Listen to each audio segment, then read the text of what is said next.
So in year one, zones 3 and 4, so these two zones here that I'm modelling with the mouse here, were managed. So there was active management and felling, thinning of trees within those zones, and this is basically what it looked like. So if we'd gone on Monday, we'd have come through this area here. So you can see this is the estate here. This is sort of the opening up to the wood, and the coach would have just left us there.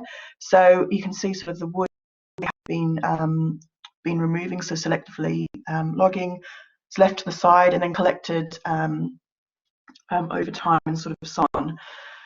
So active management happens sort of each year around autumn winter time. So this is to ensure that they're not disturbing nesting birds during the nesting season. And this is the main footpath between zones 3 and 4. So this dotted line you can see, so the right hand side of the map, that's that footpath there.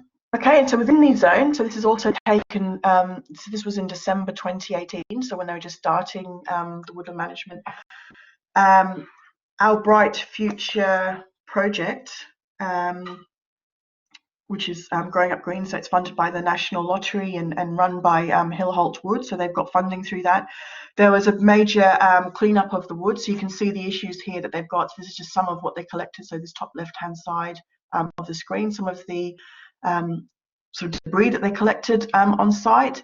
They had a sort of tent set up, and all the young people were out that were involved in sort of their apprenticeship schemes were out on site with their wheelbarrows, and made it into a competition. You know, which groups would pick up the most rubbish on the day. So Hill-Holt would actively go out and try and sort of clean up the wood and sort out the issues with fly tipping.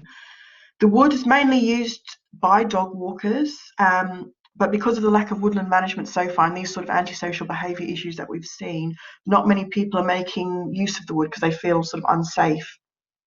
And there's been issues obviously with the litter and graffiti as well.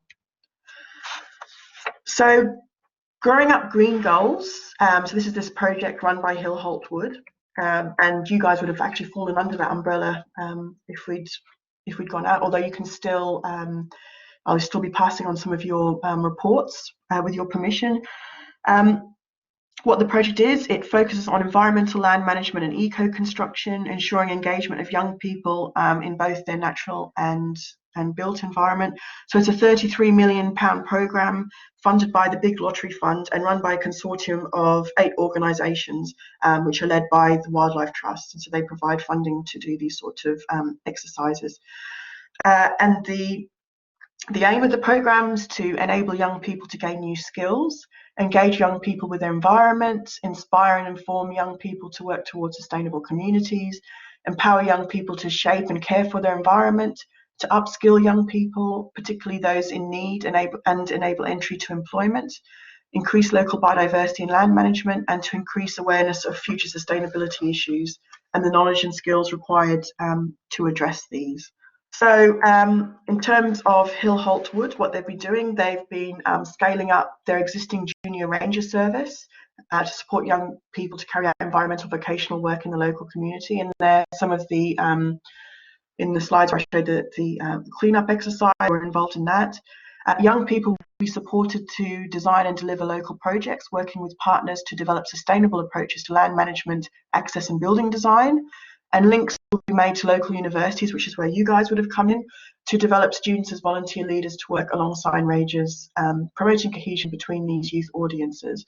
So, I mean, I know at the moment we're all sort of socially distancing ourselves, but if any of you are involved, say you're in your sort of second year, if you, I mean, I don't know how long this social distancing will last. Maybe we won't be able to do this over the summer, but if you're interested in getting involved in volunteering, I can put you in contact with Steve Donegan, who's the CEO of Hill-Holt Wood, and you can get involved in like rhododendron, they call it rhodobashing, where they basically remove rhododendrons off site, not just this site, but other woodland sites as well. And they do sort of really sort of great, interesting work in terms of conservation as well. So if any of you want to get involved in that after I finish the lecture, just pop it in the chat and then I can put you in contact with that as well. And there's a link here at the bottom if you were interested in seeing a bit more about what Hill-Holt would do. So they're involved in, they've got the contract for managing the woodland site.